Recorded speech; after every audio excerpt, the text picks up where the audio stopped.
Good morning. In today's class, we are going to see the introduction to HRM. Human resource management is the process of recruiting, selecting, inducting employees, providing orientation, imparting them by means of giving training and development, appraising the performance of employees, deciding compensation and providing benefits. And it also motivates employees, maintaining proper relation with the employees and the trade unions. It encourages employees by means of having a safety, welfare and health measures in compliance with the labor laws of the land. Why human resource is important? Behind production of every product or service, there is a human mind, effort, man-hour, that is working hour. No product or service can be produced without help of human being. Human being is fundamental resource of making or construction of anything. So the human resource is very important. According to the quote of John F. Kennedy, he says, "Our progress as a nation can be no swifter than our progress in education." The human mind in our fundamental resources. Why do we call it as human resource management? Human. Human refers to the skilled workforce in an organization. Resource, it refers to the limited availability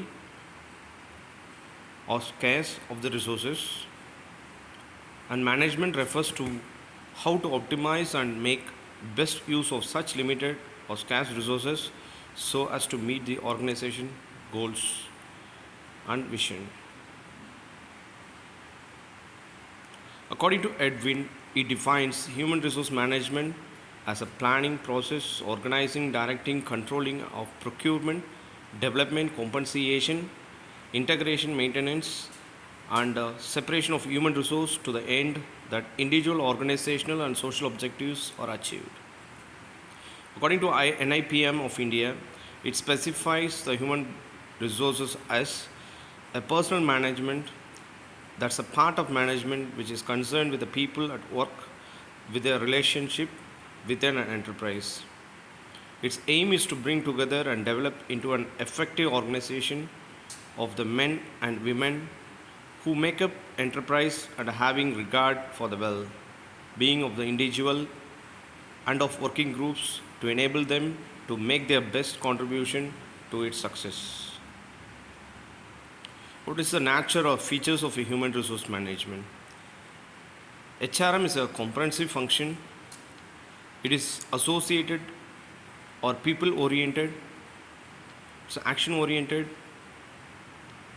HRM is individual oriented.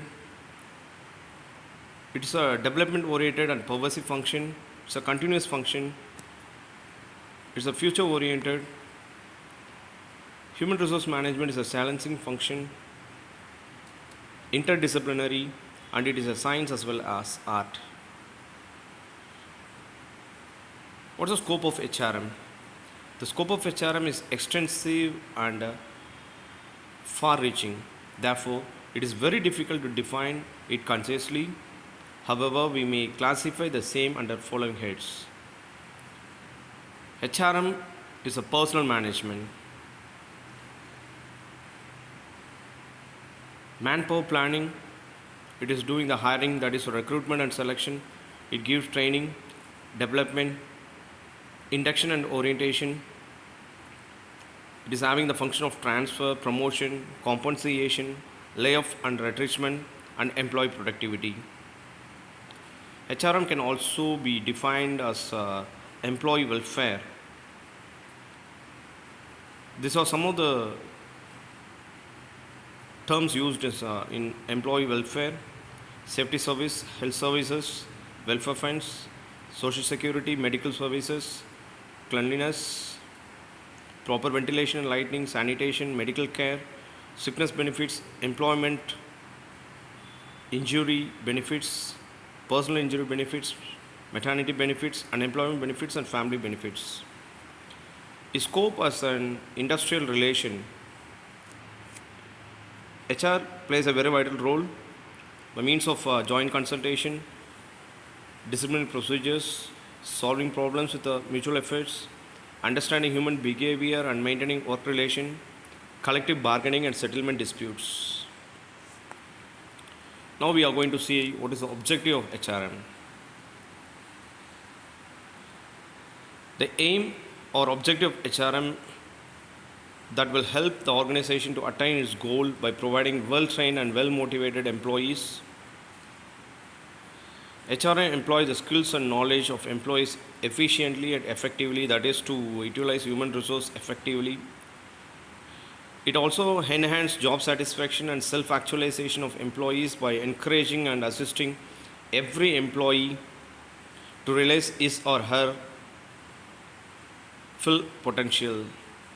To establish and maintain productivity, self-respecting and internally satisfying working relationships among all the members of the organization, to bring about maximum individual development of members of the organization by providing opportunities for training and advancement. HRM helps to secure the integration of the individual and group with the organization by reconciling individual group goals with those of an organization. It also helps to develop and maintain a quality work life, QWL, which makes employment in the organization a desirable personal social situation. To maintain high morale and good human relation within the organization, to help maintain ethical policies and behavioral inside and outside the organization, to manage change to the mutual advantage of individual, group, the organization and the society. It aims to recognize and satisfying individual needs and group of goals by offering appropriate monetary and non-monetary incentives. Thank you.